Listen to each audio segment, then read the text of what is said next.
Check this out, guys. Franken truck. It's kind of hard to control it with one hand, but look at this little thing. So this is in grass, branches. This thing can really move, even in the grass.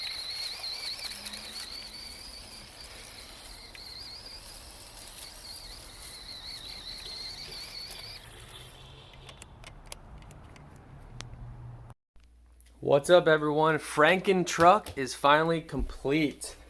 That's right, I took a electric RC all-wheel drive truck. I put on a metal body from a die-cast truck that I have.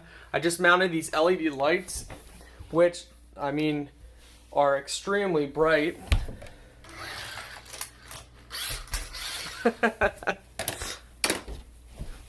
So we mounted the LED lights. I also put a, let's see if we can change this here.